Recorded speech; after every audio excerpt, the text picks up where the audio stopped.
Hello, and welcome to the Family Histories podcast, the show for and about those of us who are sat quietly in libraries, archives, and spare rooms all around the world, tirelessly piecing together our collective social and family history. My name is Andrew Martin, I'm a family historian, and I'll be your host. In this episode, The Sailor will be hearing about a young man who leaves home and travels the world, and will be on the hunt for the identity of the father, or fathers, of two girls in 19th century Scotland. So, put down that old school register, grab a cuppa, and let's meet our guest.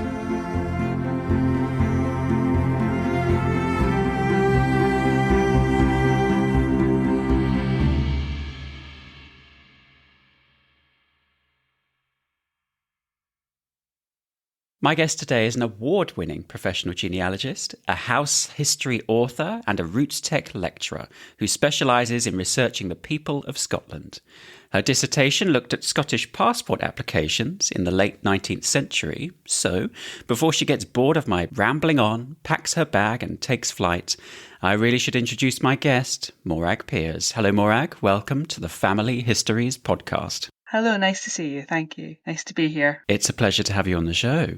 Now, as you may know, we always start at the same place, which is to find out what it was that first got you interested in researching family history. Oh, it's a long story. So it probably goes back to about the mid-1980s when I was a young teenager. My grandfather, my paternal grandfather, is one of 11. Wow. And he was one of the younger ones, and a lot of the older ones had kind of left home before he really was old enough to know them properly. And there was this mysterious Uncle Tom, who had gone off to America to make his fortune. Okay. So Uncle Tom had disappeared off to San Francisco in the 1920s and came back every now and again to catch up with his siblings. And one of the times he came back, he seemed to be spending a lot of time in Register House in Edinburgh. Okay. And the family would kind of talk about this strange man and what was he doing and up in these records office. And I think he'd been bitten by the genealogy bug when he was in America. Fatal. He was in Nevada, and I think they were just a bit more advanced with the whole idea of family history and genealogy than we were in the UK at that time. Okay. So all summer he spent in the records office doing whatever he was doing. I had no idea. And then at the end of his visit, before he went back to America, he appeared at the house with this enormous family tree. And I mean, it was like 20 A4 sheets, all carefully handwritten out and sellotaped together. Wow. And I think at that point, I wasn't really sure what it was, but I did appreciate that this was like a lot of work. That this guy and all these people on this tree had my surname. And I was on the tree, and my sister was on the tree, and my dad and his brother. And I was like, oh, this is really cool. And a lot of my other relatives were like really unimpressed. Oh. They were just sort of like, oh, right, okay, just file that in the drawer and forget about it. And even at that stage, I remember thinking, that's a shame because this guy spent all these months, doing this work, and it's obviously important to him. So it seems a bit disrespectful just to chuck it in the drawer. Oh, definitely. And the other side of that story is that we've got a really unusual, on my paternal side, a really unusual surname, which is Hewitt, which is Hewat. And there's not many of them around. Okay. And it's one of those, people would say to me, oh, where does that surname come from? And I don't know. Because as far as I was concerned, all of my relatives, for as long as I'd ever known, were from the Scottish borders. Right. Okay. So just a couple of things. And I've still got Uncle Tom's tree. It's not accurate. It's full of mistakes. But, he tried his best with the no technology, no internet, doing it the hard way, looking up the births and deaths and then going back to the next for the marriage and then going back for the parents. So yeah, so that was kind of what got me interested to start with. And then just, life moves on. And when I was at school and I was busy taking exams and university, and then when I got my first job, I just didn't really have any time. And so it wasn't until about 2003 I had my first child, and then I stopped working because the company I worked for went into liquidation when I was on maternity leave. So I kind of became self-employed at that point and had a bit more time. Right, okay. And ancestry was a thing, family search was a thing, internet. You could actually go online now and look up all these records, and you didn't have to go along in person. And so I just sort of went from there. And that was, 21 years ago. And here we are. We're still going strong. Wow. So you say that you've kept Uncle Tom's tree and there were some inaccuracies. Yeah. Is it good as like a kind of base start point? Were major parts of it were correct, or did he kind of really go off on a real wrong foot? I think, yeah, the basis of it is sound. Most of it, I think, because he was blessed with a really unusual surname, it was harder to go wrong. Yeah. If he'd been looking at something much more common, I think he would have had, because he did go off piste quite a bit. And my mum, who looked at it, she'd said that Uncle Tom was quite a difficult character. Okay. And he fell out with a lot of family members. And if he'd fallen out with someone, he just left them off the tree. Oh. Which probably isn't the best no. Yeah, not the best genealogical practice. No. But I think, the basis of it, there was maybe a couple of siblings missing, and he'd maybe, attributed a marriage to a cousin with a similar name or stuff. But the basic, the sort of the ancestor direct route back was pretty sound, and he got back really far. He was back into the 1600s in Kelso. Oh, nice. So I think he did a good job, but I mean, nothing referenced, no like certificate numbers or anything written down. So yeah, no, he did a good job, and it's nice to have it as just a sort of a remember of how far we've come, because nobody nowadays goes and spends months in the records office and produces a 20-sheet A4 family tree. It's all online. And I'm sure he died in about 2000. He would have been just bemused and amazed by the possibilities now of research from your spare room. Well, you say that you've kept the tree, and he clearly went to archives, and you have then obviously followed that up with your research as well. Mm-hmm. Did you have any other kind of historical documents from within your family to refer to? Yeah, I mean, on the other side of my family, so on my maternal side, my mum, her mother was an only child, and her mother was an only child. So a lot of the family stuff has come down through the daughters, because they were the only ones that were available to hand it down to. Right. Okay. So I remember growing up that we had some really old Victorian photographs of people in the family, and I was quite interested, and I would say to mum, who is that? Oh, that's my granny, or that's my granny's mother, or my my granny's grandparents. And so we had some really old sort of 1850s 1860s photographs, which always surprised me, because none of my family were rich. They're all really ordinary working class folks, but they'd spent money to go and have the formal Victorian photograph of them leaning against the mantelpiece looking grand. The other thing that we've got, which I just think is so cool, is my great grandfather on my mum's side was the village beadle. So he was in charge of organising all the burials in the churchyard, and he kept the most meticulous notes about who he'd buried, the date that he'd buried. Okay. And I think it's so that he could make sure he was getting paid for every burial. He wasn't doing it to kind of think this is going to be a great historical record in the future. He was like, I need to make sure I get my money for every body that I bury. But there's stuff in there that you wouldn't find in the historical record. So he records things like stillborn babies who were never, no birth certificate, no death certificate, but they were buried, so that gets recorded. And family names. So he would record the date, the name of the person who's died, where they lived.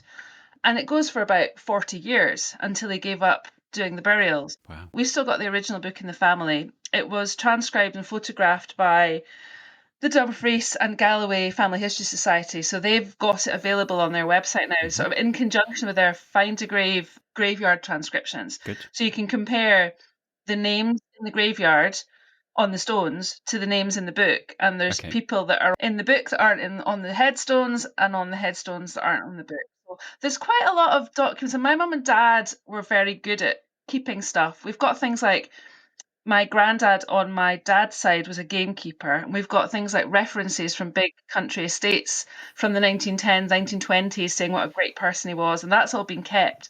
So yeah, they're quite good at keeping a little archive of an envelope of stuff. So so there is quite a bit, but I think I'm the only one that's interested. My sister's not particularly interested, and my cousins on the other side, neither of them are interested, so it'll probably all fall to me at some point to be custodian of all this stuff and decide what to do with it. If you've got those relatives who are not interested in family history, have you been able to do very much DNA testing? Oh, DNA testing. So I've done a DNA test, and I did a Y DNA test on my dad. And we just don't have any matches. It's so frustrating. I'm not matching. Wow. Well, we do have matches, but really, Yeah, but not many. when I speak to other genealogy friends and they're talking about dozens of matches and hundreds of matches, and I've got just a handful. And then the ones, of course, that you do match with and you email and they don't email you back. So One day they might do. well, they might. I know. It's just really frustrating, isn't it? I think it's because our roots run so deep in Scotland and we don't have these questions like Americans do or Australians do. They know that, originally someone came from somewhere else. So they want to find out who that person is and where they came from. Whereas my family, we're all from Scotland, Scottish borders. So yeah, they don't have that kind of questioning about. So I just think people are really reluctant to, and quite a lot of them are a bit suspicious about the whole DNA thing, and I'm not sure how it works. So yeah, I've had a few matches, and I was quite hopeful on the Y DNA thing because there's a rumor that the Hewitt surname originally came from continental Europe. That it could be wheat, which is the French word for eight, Huit. Okay. Yes. Yep. If you pronounce that phonetically, that could be Hewitt. Maybe. And there's similar names in Belgium and the Netherlands and places like that. But the matches that I've got on, especially on the Y DNA, just aren't enough to confirm or deny that, really. So furthest we can get back is about 1600 and something in the Scottish borders. So before that, it's a total mystery. And my maternal line is Ireland, and that is also challenging when it comes to, researching your family history. Yes. Yeah. From the interesting records that you have been talking about, the Beadle's diary and things like that, do you think that there's an underrated record type? Yeah, I mean, I think everybody automatically defaults to the birth, death, marriage, and census because it's easy. Yeah. And the passport records that I looked at for my dissertation last year are just amazing. So I'm not going to bore you to tears talking about passports, but in a nutshell, between 1858 and 1915, you didn't need a passport to leave the UK. It was purely optional. Okay. And Scotland issued its own passports. So if you wanted a passport in Scotland, you could go to Glasgow or Edinburgh. Right. And the registers contain so many nuggets of information for genealogy. They'll list a couple travelling with their children and they'll list the names of the children. They'll list servants that were in the household. Yeah. They list groups of work colleagues that are travelling together to undertake a big infrastructure project. Groups of people travelling together on holiday. And those are the kind of things that you wouldn't get from other records. You couldn't. Genealogists are really good at finding family, but it's the other connections, it's the friends, it's the workplace colleagues, those kind of associations and it just paints a much fuller picture of what this person was like if you can find them on the records. Yes. What they were doing, where they were going. So yeah, they're great. And I'd love to do a bit more with those. I think the English ones are in the National Archives if anybody fancies a look, but they're quite tricky to get, whereas the Scottish ones are on Ancestry and the Glasgow ones are in the library just down the road from me. So yeah, those are really great. And I do love a good newspaper and a good map. I really like maps to look at context of what a place used to be like and how far were these people traveling to work every day and where was their school and, all that kind of stuff. And newspapers are just great for, the tittle tattle and the stuff that was, Yes. Yeah. reported in the past that wouldn't. I found my own grandfather in the newspaper in the 1940s that was fined for letting his dog roam without a collar in the street. And this made the paper. Wow. It's all that kind of stuff that I like. I like the records that give you more of an idea about what somebody was like, not just the basics, but the rounded picture to give them an idea of what their character was like, more so than just the basics. It's much better to build out their life and build out their character. Yeah. It's much more satisfying. Absolutely. You've taken this love of family history and become a professional genealogist at Glasgow Genealogy. What led you to making that changed your career? Was it the company liquidating whilst you're on maternity leave, or was it something else? I've worked self-employed for myself for about 20 years now, doing a variety of different things. I've done mostly writing, so sort of website writing, social media research, that kind of thing, and doing the family history on the side. Yep. And yeah, it got to the stage I was kind of thinking, my kids are all grown up now, they're all in their teens, they don't need their mum anymore.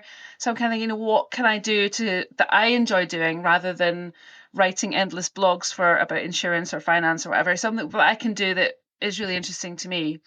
So I started looking around for some courses and stuff, and I came across the Strathclyde MSc course, which sounded great. And it was COVID. It was 2020. Nobody was going anywhere, doing anything. I've got to do something that gets me away from my family. That sounds dreadful, but just to do something for me. And so started that in October 2020, and finished in June last year, June 23. And yeah, since then set up my website. And I've just been kind of putting feelers out and getting a few bits and pieces. I quite enjoy the talking, the public speaking, so I've done a bit of that. I talked at Roots Tech on my passports, which was quite an experience. So yeah, and it's fun. I mean, it's the kind of queries that people are coming to me with. It's a lot of it is stuff that's not online. I think people do fall into the trap of believing you can do everything online. Absolutely. And you can't. There's so much in those archives that you really need someone on the ground to go and look at. So this morning I was looking at shipping records to see if there was crew lists, if we could identify ships coming from a certain place. Somebody else wants me to go and look at poor law applications, which are not digitized, and school records, school admissions books, all that kind of stuff's not online. Okay. So I can go in and have a look at stuff for people. I think that is one of the biggest traps with the internet. It is great, don't get me wrong, but people do fall into the trap of thinking, actually, I can do all this online. I don't really need to do anything in person, which you really do. Yeah. No, you recently won an award. I did. And I believe it was connected to your studies at Strathclyde University. What led you to study? The course at Strathclyde was great in that you can drop out at the end of each year if you want. So if you do 1 year and leave with a certificate, you can leave 2 years and go with a diploma, or you can do 3 years and go with an MSc. So I was kind of thinking, I might as well do the whole thing. And I did the first year thinking, I'm not sure I can do this anymore. I'm a bit long in the tooth for doing this research and study and everything. It's been a long time since I was at university. Really enjoyed it, made some really good friends. And so when it got to the dissertation year, I had so many ideas about what I wanted to look at. My first degree is modern languages. So I wanted to do something looking out from Scotland. So not just some people that were leaving or people that were coming in, immigration, emigration, that kind of thing. So that was what led me to the passports and trying to find something that hadn't been done before. Yeah. And in terms of the prize, so every year it's the Leicester University Family History, English Local Histories Centre or something. They run this prize, which is run by Professor Phil Batman.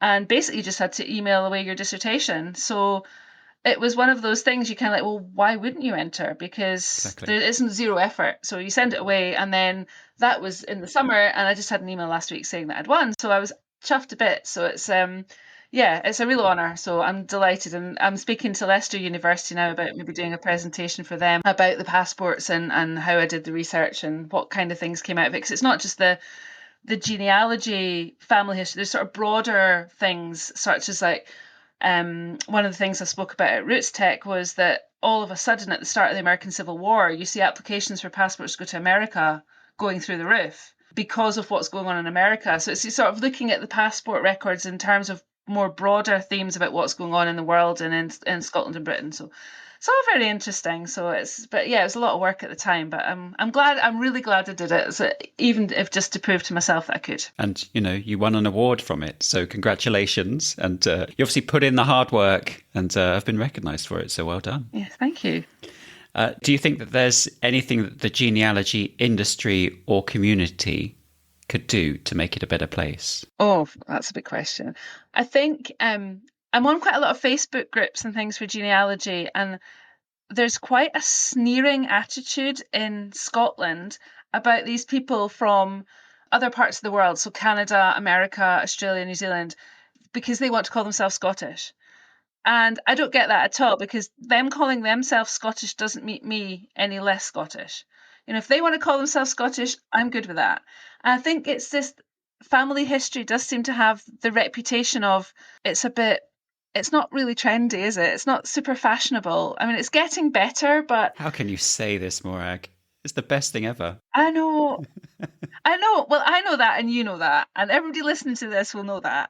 But my kids just kind of roll their eyes. Oh, his mum's off a graveyard again.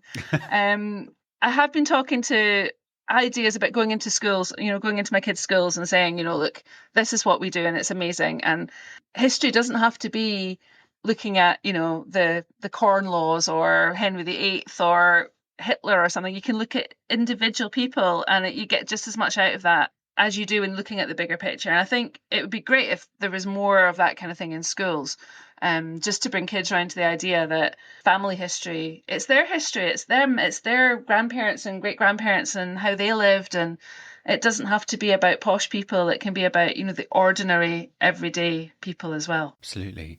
And so does that kind of attitude towards family history, is that what keeps you motivated in researching? I enjoy it as well. I mean, I don't think anybody would do it if they didn't enjoy it. So, and it's helping people as well. I mean, some of the comments I've had from people that I've done some work for that never knew, some of the stories we've uncovered, that they never knew that their, great grandmother emigrated at this time to America, or you can find found her on a passenger list or something.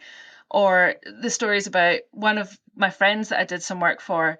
She was convinced that all of her grandparents were Irish, and we'd proved that one of them wasn't. One of them was actually Scottish. So, okay. And being able to take her to the cemetery and point out the grandmother's grave, and I found it really rewarding as well. And it's something that everybody thinks it's really difficult. It's not really, but it's knowing where to start, and it's being methodical. And yeah, I really enjoy it.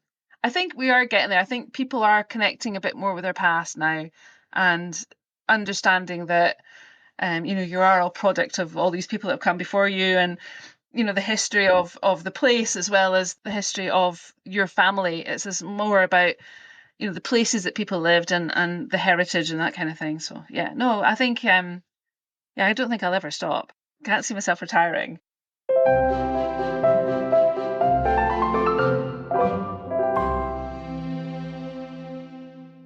You might think that there's nothing particularly exciting about your family's history, but as you delve into the archives, you'll inevitably find some fascinating characters. Some good, some bad, and some just plain ugly. In this part of the show, my guest is going to pick one of their most interesting relatives and tell their life story. So, Morag, who are you going to introduce us to? I'm going to introduce you to Joseph Clarke, who is a great uncle. He's the older brother of my second great grandmother, Margaret. All of my family, as I said before, we're all really ordinary. Nobody's done anything exceptional. So when you do come across someone that's a bit unusual, it just sparks your interest a little bit. Mm-hmm. And there were 7 children in the family. He was the third son. And he was born in 1846 in a tiny little village called Kelton, which is on the outskirts of Dumfries in the south of Scotland. Kelton is on the banks of the River Nith, which leads out onto the Solway Firth. He was born in the November, baptised in the December, very ordinary family. Okay. And the first record I have of him, apart from his baptism, is on the 1851 census. So he's still in Kelton. The interesting thing about the census is his father is not there, and his mother is listed as a sailor's wife. Right. So clearly Joseph's dad is some kind of mariner. Not surprising given where he lives. Yep. And Joseph is living at home with his 2 big sisters and his younger sister Margaret, who's my direct ancestor. Right, okay. So unsurprisingly, maybe following in his dad's footsteps, the next trace of Joseph is on the 1861 census at the age of 14. And he's listed, this is one of the interesting things about the British census is, you get the returns from shipping. So he's listed on vessels in New Abbey, which is just along the coast from Kelton, where he grew up. And he's on a sloop, which is some kind of ship. I'm not a shipping expert, called the George and Jane, aged 14, as an apprentice. And it says that the person that owned the ship is a wool merchant. So presumably moving wool around at the age of 14, he's off doing that. Yeah. But I don't think local shipping was enough for Joseph. He had bigger ideas. And this is where it gets interesting, because unlike everyone else in my family who just stayed where they were, didn't ever move, got married, lived the same place their whole life, okay. Joseph ups and takes himself off to Liverpool, which of course it's boom time, Liverpool, 1860s, biggest port in the UK. He's obviously looking for adventure. Yeah, sounds like it. So he becomes an indentured worker on a boat called the Dundonald, which is a much bigger, grander boat, going much longer distances than what he was doing in Kelton. Okay.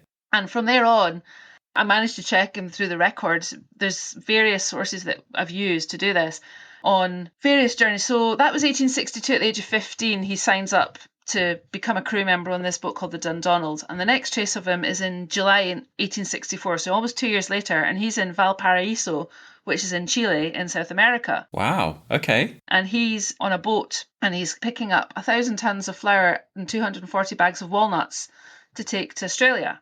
So it just boggles my mind that someone from such a tiny, tiny place. I mean, Kelton is so tiny, it doesn't even have its own church. It is so tiny that he has ended up in Liverpool, got himself on this boat, and has ended up in South America, literally the other side of the world. You know, what he must have seen and the experiences that he must have had compared with what his siblings and cousins and things were having in very rural southwest Scotland. Yeah, slight contrast. There's a lot of stuff on the Australian Trove website, and back in the day, ships arriving, coming and going, especially to Australia, were big news, and these were reported in the newspapers. So the arrivals of the ships and the departures and where they're going next and what they're carrying was all reported in the newspaper, so that we know. So he left Valparaiso in July 1864, and on the 1st of October, he's arriving in Sydney with his cargo of flour, and then stayed in Sydney maybe about 6 weeks. And then on the 10th of November, the ship leaves again for London, carrying 925 bales of wool, 1 bale of skins, 1,778 casks of tallow, which I think is something to do with candles, 8,600 hides, 385 hundredweight of bones, horns, gum, packages of tea, tortoiseshell, cotton, all kinds of things. So this is all on the newspaper website, so you get a real idea of how busy it must have been and what he was taking. And then he was back the following year, so that was in November. And then in May the next year, he was in Sydney again. Okay. And 1866, he's in Liverpool again. So he's literally going around the globe several times.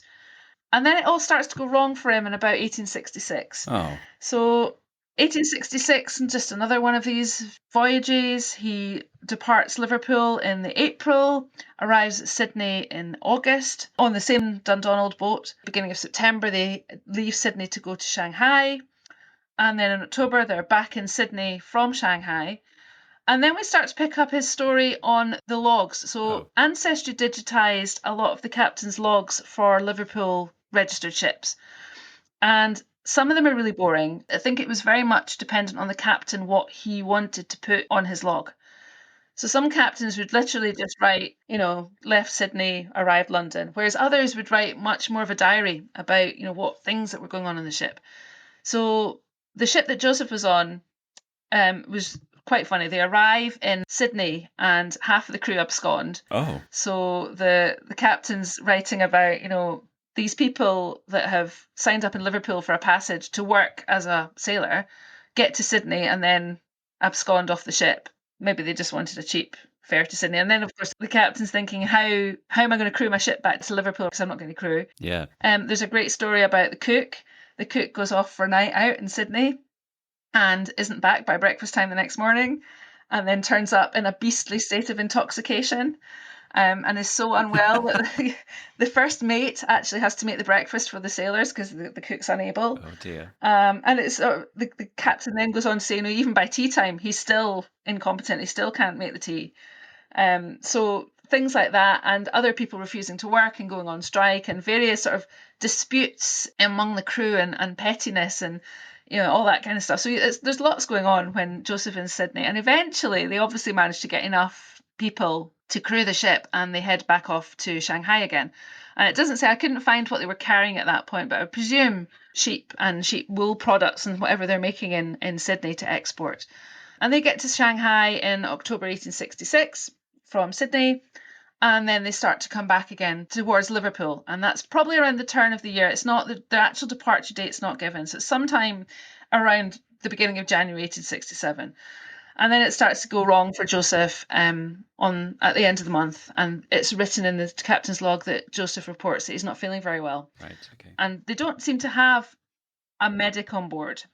I think back then we didn't understand illness and stuff like what we do now. So the captain was the one who was trying to treat this poor lad that wasn't feeling well.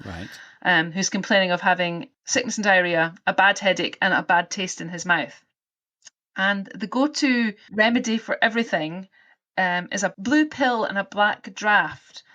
I had to look this up because apparently this was like the standard treatment. It was, and a blue pill was mercury mixed with licorice and marshmallow. Okay. I think it was every bit as toxic as it sounds. Yeah, I think I'll pass. You don't want to be taking mercury. I think they thought it would clean you out or purge you or anyway, so they gave him that.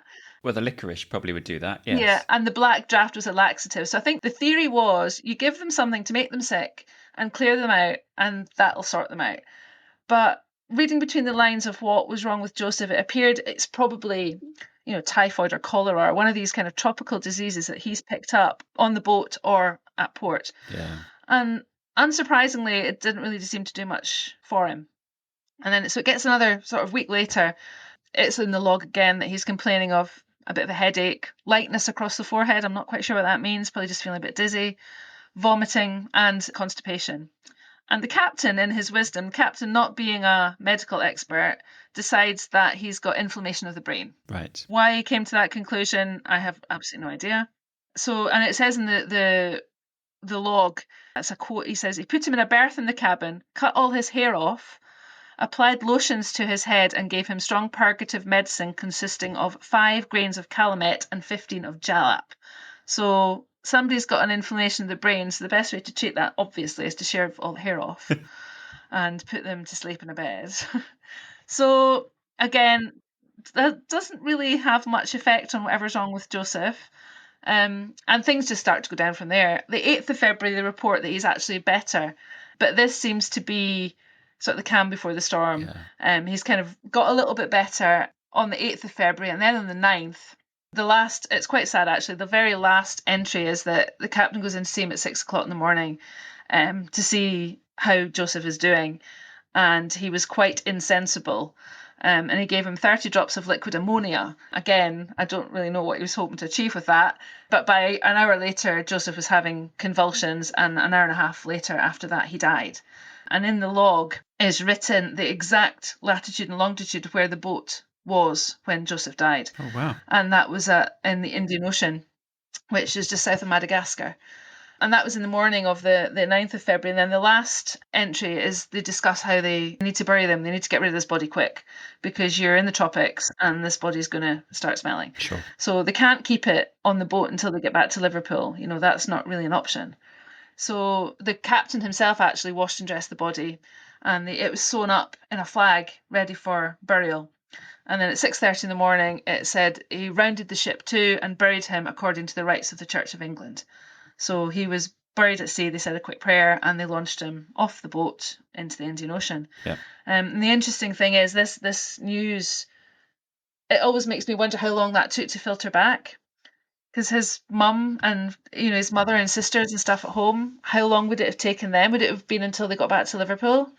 That nobody told them that Joseph had died all these weeks previously.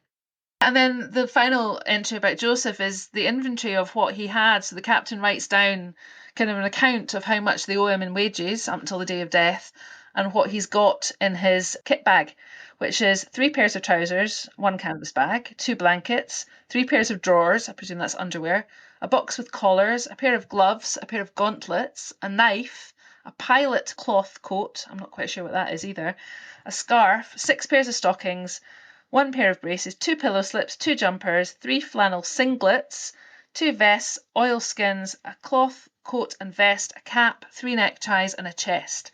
And the day of his death, he was owed £15, 1 shilling and a penny, which I think is quite a lot of money. Yeah. And I presume that would have been paid to his next of kin when he got back. And he's listed on the gravestone on the family plot in Carlaverick in Dumfriesshire. But it doesn't make any mention of this burial at sea. And it wasn't until my mum, being the keeper of all things related to the family history, found this poem. And there's a poem which was written by a local school teacher, I think he was, unrelated to the family. It's not great poetry. And it's very kind of flowery and romanticised and all about how he took his last breath and somebody mopped his fevered brow, and it's all very dramatic. But apparently that was a thing. I wasn't aware. That was quite a thing in the Victorian ages. If somebody died and you weren't there at the time, you would commission this person to write this memorial poem about what happened. Okay. So yes, he died. He was only 20. He was just a lad. But the things that he saw in that 5 years, traveling from Liverpool all the way around the world, Shanghai, I mean, what a culture shock.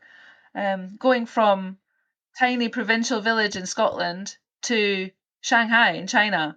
I just can't imagine what it must have been like. What he saw and experienced during that time on board the ship must have just been, yeah, mind blowing for a young lad from a very ordinary background in southern Scotland. So yeah, so that's Joseph. I think he's one of the more interesting stories. I'd love to know exactly what he was thinking and what everybody was thinking, but that's probably one of those things we're never going to be able to answer. But it's lovely having the exact latitude and longitude, and all the little details kind of say that the captain cared about the guys on the boat with him and took it quite hard. I think that they'd lost somebody in those circumstances. Yeah, I was going to ask whether his death was alone, whether there were other people who died with or had the same symptoms, and so maybe it was something that was contagious. But there was nothing in the ship's log. It was really just about Joseph, and they isolated him as soon as he started feeling ill. I think they had enough understanding of illness that if you've got someone on board a ship, you need to isolate them if they're not feeling well. Yeah. So he was isolated in a separate cabin to the rest of the crew. So the last record is him dying, and then there's nothing else on the log all the way back to Liverpool. So there's obviously the rest of the voyage has passed without incident. So I would presume he was the only one, and obviously we'll never know what was wrong, whether it was something contagious or whether, it could have been something entirely unrelated. But it's just sort of the futile attempts to treat him with all these weird and wonderful remedies and cutting his hair off and all these things they tried to do for the poor lad. Yeah. Do you have any, or do you know of any letters that he might have sent back home to his family? Have any of those survived? Not that we know of. I mean, it's entirely possible. But I would imagine if out of the 7 children, he was the 5th, and my great grandmother was the 6th. So she was kind of the closest in age to him. And in this very flowery poem, it does mention about my sisters, and I'm presuming that is my great grandmother and her younger sister. But there's nothing that survived. It'd be nice to think he'd written some letters. I'm not sure how literate he would have been, how much schooling he had, but then I suppose the captain could have written something for him. But there's no way of knowing either, with all these voyages backwards and forwards to Chile and Australia and Shanghai, whether he made it home. So if he was in Liverpool for a week, did he make it home to see his family in Scotland, or did he just have to stay with the ship? So we don't really know. So it must have been awful for his parents as well, not knowing what he was up to. I can't imagine. If your world is so small that you never leave 5 miles from your own front door and your son's off to Shanghai, you just can't really comprehend that at all, what it must have been like for them. So no, there's no evidence, but if anybody has any, I'd love to see it. Well, he certainly lived a very full and interesting life, even though we don't quite know the ins and outs of it. But yeah, thank you so much for telling us the story of Joseph Clarke. But I think it's time for you to face the brick wall.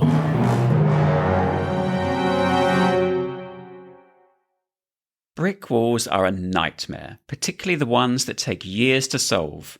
It is excruciating while you look for ways to break through or climb over them. So with this in mind, my guest will now share one of their brick walls in a hope that one of you, dear listeners, might be able to find a clue that helps to solve it. Right, Morag, how can we help? Okay, I'm looking for some help with my second great grandmother on my mother's paternal line. And she was called Margaret Laughlan. And that's the first problem, because if you can think of all the many thousands of ways you could potentially spell Laughlan, I've seen it, I think, every single one in the record. The more conventional spelling is Laughlan, but I've seen it spelled as Lachlan, McLaughlin, McLaughlin, any number. Her parents were John and Jane, or was it Jean, or was it Janet? It could be any of these things, which makes life a little bit complicated. But anyway, so Margaret was born in 1841, in the 1st of February, and she was baptised on the 27th of February the same year in Girvan. And Girvan is a small town in coastal Ayrshire. And her parents were John Laughlan and Jane McKnight, who were both Irish immigrants. Right. So they'd come to Scotland from Ireland at some point, I'm not sure when, around the 1820s, I think, because they had 7 children, all of whom were born or said they were born in Scotland. So Margaret's early life is quite easy. She pops up on the 1841 census just as a newborn baby with her parents John. John's name never changes. Janet's name is, well, she was Jane on the birth certificate. By 3 months later on the census, she's Janet Laughlan in Girvan.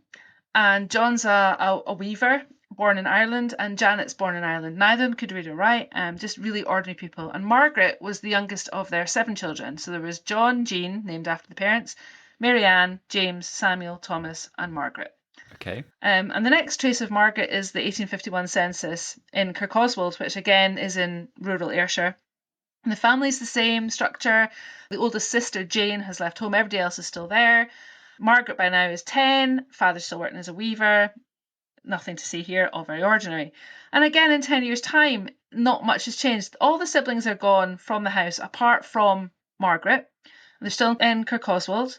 They're also listed on this census as Laughlan, which is Lachline. Don't know why. John's a cotton weaver, and Margaret's occupation at the age of 19 is given as a weaver daughter. So that's 1861, fine up till there. 1866, this is where the problems start. So on the 22nd of December 1866, which is after civil registration in Scotland, so we have a birth certificate, Margaret has a daughter, and she calls her Margaret. And this Margaret is my great grandmother's older sister. And I've seen the birth certificate. So Margaret's listed at the same address as she was in the census. The daughter, Margaret, is illegitimate, and no father's name is given. Right, okay. So what's going on here? And then, so Margaret herself has gone to register the birth of her daughter, signed with an X and no named father. So she's not been able to read or write and write her name on the census. And then 4 years later, she has my great-grandmother, Agnes. And again, so it's the same White Hill area of Ayrshire. Mother's a cotton weaver, illegitimate, no father named. So it's really, my big question is, who is this man? Who is the father of these 2 children? Is it the same father for both children? Is it someone different for each daughter? Do they have the same father? Because so that was 1870 in May. Just a year later, there's the 1871 census, and nothing's changed for Margaret. She's still living at home with her father, John, and her 2 young children. There's no other man who could be the father of her children. She's not done the usual Scottish thing of sticking the reported father's name in as a middle name. Yep. So they're just Margaret and Agnes, no middle names. No clue. To give us a clue. And again, 1881 census, she's still living with her father and her oldest brother, John, working as a housekeeper. This census, just to mix it up a bit, they've decided to call her Lauchland, Lauchland, and her 2 children. Her father dies in 1886. 1889, she's still in the same house, Margaret Lauchlan. Her older daughter, Margaret, by this point is married with children of her own and living with her mother. And then in 1895, her younger daughter, Agnes, marries my great-grandfather. The year after that, Margaret dies of scarlet fever. And I've looked at all these marriage certificates, death certificates for both her daughters, for Margaret herself, and a father is never named. So there's just no clue at all as to who this guy might be. So who is my great-great-grandfather? There's no DNA to help. There's no matches on that stem.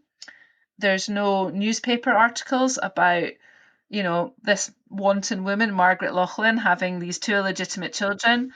I would imagine that anyone living in Ayrshire, at that part of Ayrshire in the late 1860s, they'd be talking about it. You know, they would be talking about, you know, Margaret, who's up the road and is having these 2 illegitimate daughters and who the father might be, because people gossip then as they gossip now. But it wasn't in the newspapers, so it's just a huge brick wall. And I'd love to know who this guy was. Whether was he Scottish, was he Irish? I think he probably was, because there's nothing in my DNA that would suggest anything any more exotic than that. There's no those tantalizing hints on ancestry. There's nothing there that might suggest another name. So yeah, completely flummoxed on him, I'm afraid. No idea who he might be. So if anyone has any pointers, I'd be more than grateful. Just thinking whilst you were talking, it sounds like there's no clues of kind of adult males around in any of the documents that you've seen, even if they're described as being someone completely different. There's no one who's recurring. There's no witnesses in marriages, perhaps, or There's nothing. Strange census visitations and things. Total mystery. And I know exactly what you're talking about, because I have seen people listed as boarders or visitors into the household, and they're actually the father of these children. Yeah. But no, there's no one. She's always just with her parents or her father. After her mother dies, her father and her children. And then when her older brother's wife dies, she kind of moves in with him and looks after his kids. And the other thing I've seen is quite often mothers of illegitimate babies aren't allowed to register the father's name without the father being present. Just to stop women legally, just to stop women naming random guys as the father of children, which is fair enough. So it's really common not to see a father on an illegitimate baby's birth certificate. But quite often the mother will leave you a little nugget. So she'll give the father's surname as a middle name, or they'll follow the traditional Scottish naming pattern where you'll name the firstborn boy after the father's mother or the father's father or whatever. But there's just no clue. She didn't give her children middle names.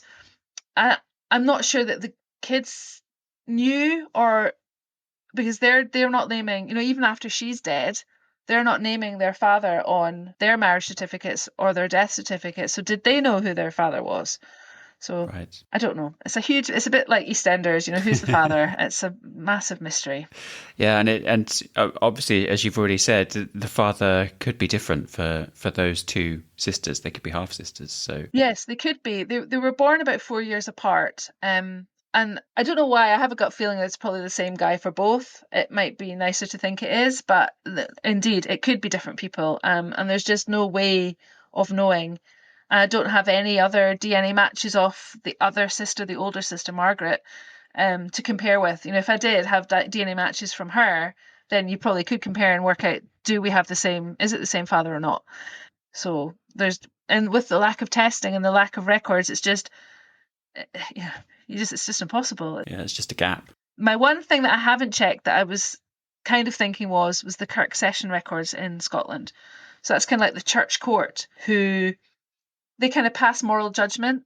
So they will quite often, you'll have people that are indicted or asked to pay child support towards these children that aren't theirs. They would kind of enforce that, but I haven't found her in that. And I think because she was always with family, she was never in the workhouse. She never had poor law applications. She didn't need parish relief. So quite often in those kind of records, you might see single women with 2 children pictures up at the workhouse. The workhouse people will say, who is the father of these children and why isn't he supporting them? So there's sometimes things in there, but she doesn't seem to have ever needed that kind of parochial relief. So she totally flies under the radar with these 2 children. It is a genetic mystery. Hopefully, though, one day you'll get some DNA matches that reveal this. But in the meantime, what's the best way for people to contact you if they think that they have a research idea? That would be really good. So my website is www.glasgowgenealogy.co.uk, or the email, which is glasgowgenealogy@gmail.com. I'd be delighted to hear from anyone that's got any ideas. Of course, the listeners can head over to familyhistoriespodcast.com, where they can read this episode's show notes, or they can send us an email on hello@familyhistoriespodcast.com, and we'll pass it straight along to Morag. And my fingers are crossed for you on this, but whilst the listeners put on their brick wall busting hats, it's possible that I might just be able to help you. But you're going to need to follow me through to the garage. Okay. Here you go. Oh, wow. What is it? This is a fully functional, highly calibrated temporal displacement machine. It's a what? A time machine. Really? You mean all this stuff does something? It most certainly does. Now, I don't make a habit of this, but how would you like a quick trip back in time to see if you can solve that brick wall for yourself? As history happens. Okay then, as long as I'm home by 6. No problemo. Let me just shut this door. Right, take a seat and keep this temporal beacon with you at all times. And when you're ready to come home, just press that big button on the top and you'll be straight back here. And home by 6. Okay, let's do this. Great. Just remind me of the date and place and then we'll all be set.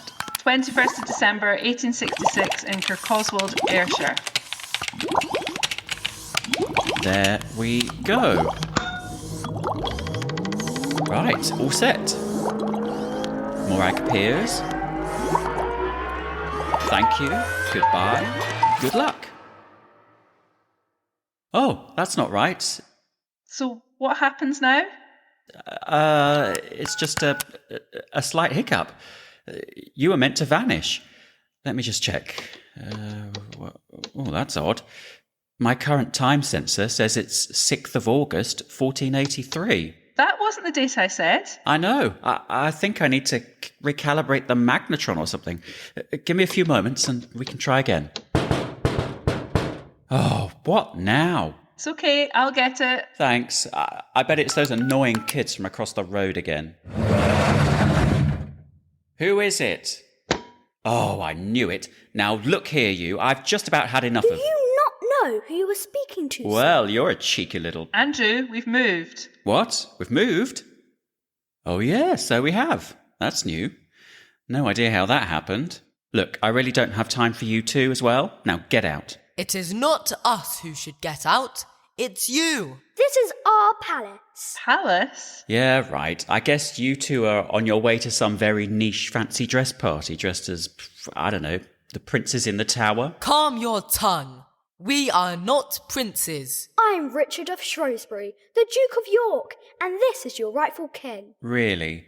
Well, I'm the Bishop of Bath and Wells. No, you're not. It's the tower. We're at the Tower of London. What? The Tower of London? In 1483? Oh, crikey.